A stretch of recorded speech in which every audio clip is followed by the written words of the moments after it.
Bonjour, je vous présente la variante Arch Chess.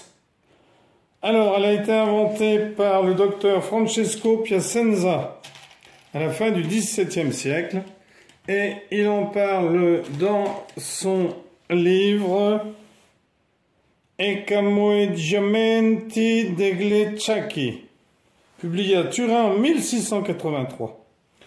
Donc il l'a appelée Arcisacciere, Arch Chess. Elle se joue sur un plateau de 10 par 10. Alors moi j'ai fait un plateau beaucoup plus grand pour pouvoir présenter beaucoup de variantes. Donc on n'utilisera pas ici, ici et bien entendu derrière.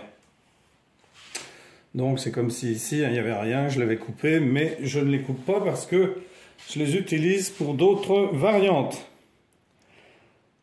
Alors, elle a toutes les pièces des échecs avec leur déplacement habituel, sauf pour le roi, plus 2 pièces féeriques, le centurion et le décurion.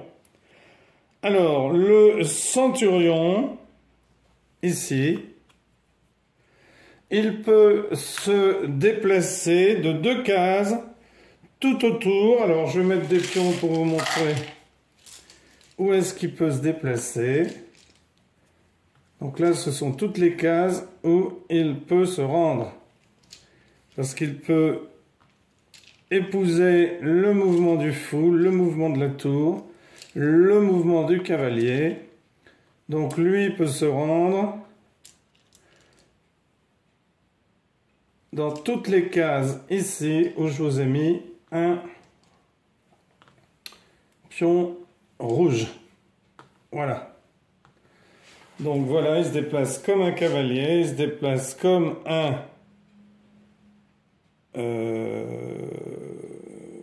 cheval, comme un fou. Alors lui, il peut sauter par-dessus les pièces qui sont sur son parcours.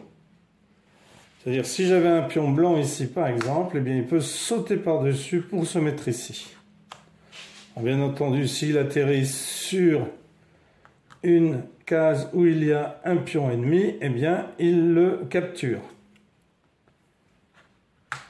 Donc ça, c'est le centurion. Et on a le décurion. Le décurion qui, lui, ne va se déplacer que sur les cases autour de lui, mais en diagonale. C'est-à-dire qu'il est comme le roi, sauf que le roi, lui, se déplace orthogonalement et en diagonale. Eh bien, le décurion, lui, ne peut que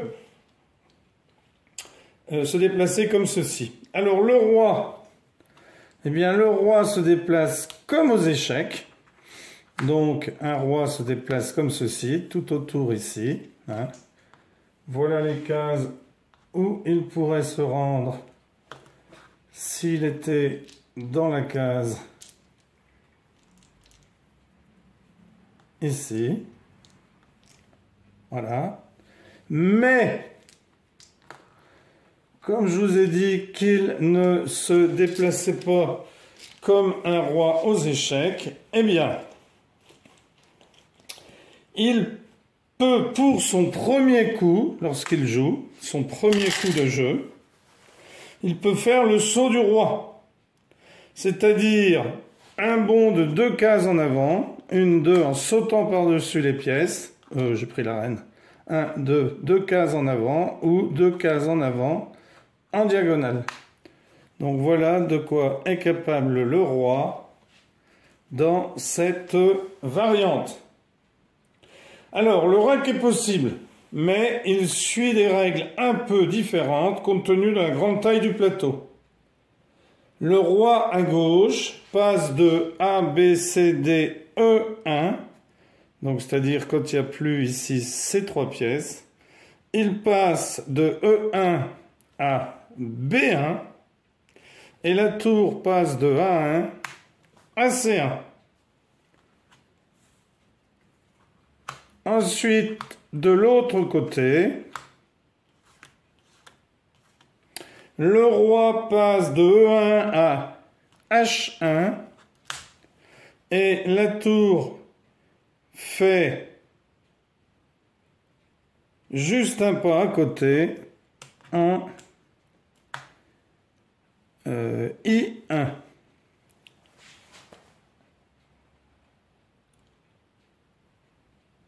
C'est donc un mouvement assez différent du rock habituel.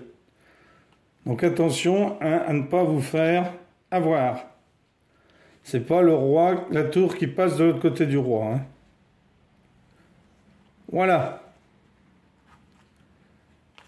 Donc il faut que je remette en place mon roi. Donc le roi ici, il passe de E1 à H1 et la tour vient ici. Voilà. Alors sinon, eh bien, ce sont les règles des échecs que vous connaissez. Alors je vous mettrai un lien. Je ne sais pas si vous réussirez à jouer, mais je vous mettrai un lien qui permet peut-être d'y jouer. Je n'ai pas essayé. De toute façon, je vais vous mettre le lien où j'ai trouvé cette variante et puis un lien où on est supposé jouer. Alors, je n'ai pas essayé. Voilà, merci pour avoir suivi cette vidéo. À bientôt pour une nouvelle vidéo. Au revoir.